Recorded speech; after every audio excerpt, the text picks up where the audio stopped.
नमस्कार। आज हम एक ऐसे टूल को समझने वाले हैं जो सिर्फ कीमत नहीं बताता बल्कि मार्केट की पूरी कहानी कहता है, उसकी अस्थिरता की कहानी। चलिए बोलिंजर बैंड्स की दुनिया में गहराई से उतरते हैं। चलिए इस बातचीत की शुरुआत इस जबरदस्त आइडिया के साथ करते हैं। सोचिए जरा, बोलिंजर बैंड्स को सिर्फ एक टेक्निकल इंडिकेटर की तरह नहीं, बल्कि मार्केट के मूड को, उसकी सांस लेने और छोड़ने की लय को महसूस करने का एक तरीका समझें। हर मार्केट की ना एक अपनी छिपी हुई लय होती है, जिसे हम वोलैटिलिटी या अस्थिरता कहते हैं। और जो प्रोफेशनल ट्रेडर्स होते हैं वो इसी लय को पकड़ने के लिए बोलिंजर बैंड्स का 3 खास तरीकों से इस्तेमाल करते हैं। आज हम उन्हीं को समझेंगे। तो सवाल यह है कि ये बैंड्स आखिर हैं क्या, ये बनते कैसे हैं?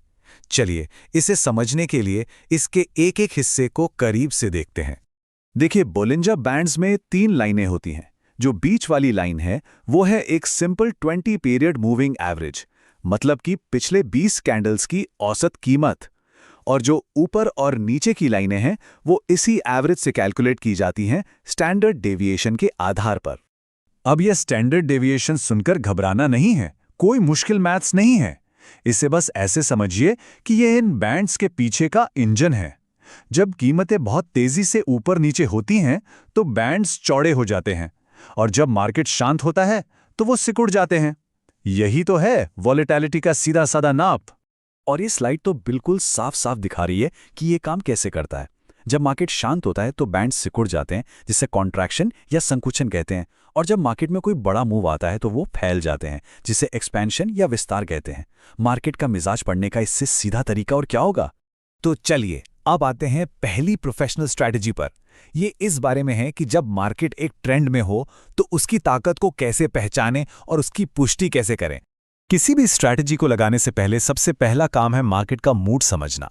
क्या ये एक ट्रेंड में है, मतलब एक ही दिशा में भागे जा रहा है, या फिर ये एक रेंज में फंसा है जहां ये ऊपर नीचे हो रहा है? क्योंकि दोनों के लिए अप्रोच एकदम अलग होती है। जब कोई तगड़ा ट्रेंड चल रहा हो ना, तो कीमत इन बाहरी बैंड्स के साथ साथ चलती है। इसे ही कहते हैं वॉकिंग द बैंड। एक अप ट्रेंड में कीमत अपर बैंड से चिपक कर चलती है और डाउन ट्रेंड में लोअर बैंड से। ये इस बात का जबरदस्त कंफर्मेशन है कि ट्रेंड में दम है और वो अभी जारी है। अब आते हैं सबसे जबरदस्त, सबसे पावरफुल सेटअप पर, बोलिंजर बैंड स्क्वीज। सच कहूं तो कई ट्रेडर्स बस इसी एक सिग्नल का इंतजार करते रहते हैं। स्क्वीज को अक्सर तूफान से पहले की शांति कहा जाता है। एकदम सही बात है। ये मार्केट में वो सन्नाटा है जो किसी बड़े धमाके से ठीक पहले होता है। तो ये स्क्वीज है क्या आखिर?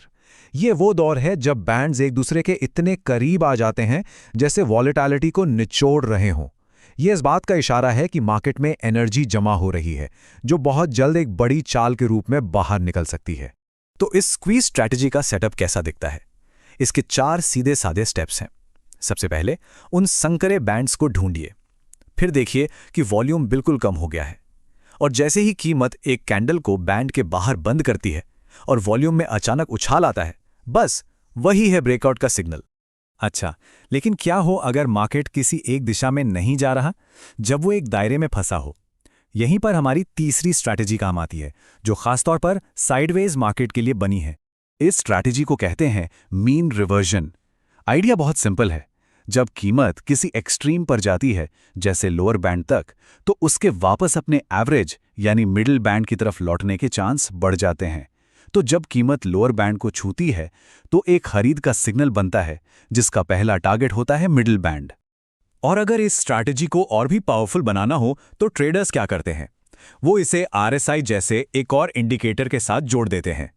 जब कीमत लोअर बैंड पर एक नया लो बनाती है, लेकिन RSI वैसा नहीं करता, जिसे डाइवर्जेंस कहते हैं, तो ये एक बहुत ही मजबूत रिवर्सल सिग्नल बन जाता है।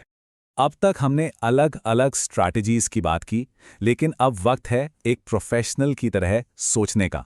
बात सिर्फ सेटअप ढूंढने की नहीं है, बात एक पूरे प्रोसेस, एक पूरे फ्रेमवर्क की है। देखिए, एक प्रोफेशनल का प्रोसेस हमेशा एक जैसा होता है, बिल्कुल सिस्टमैटिक। पहले वो मार्केट के हाल को समझते हैं, फिर वो सही स्ट्रैटेजी चुनते हैं। वो बिना कंफर्मेशन के कभी ट्रेड में नहीं कूदते, और सबसे जरूरी, वो हमेशा अपने रिस्क को मैनेज करते हैं। लेकिन जानते हैं सबसे जरूरी चीज क्या है? वो है अनुशासन। एक सफल ट्रेडर हमेशा अनुशासित होता है।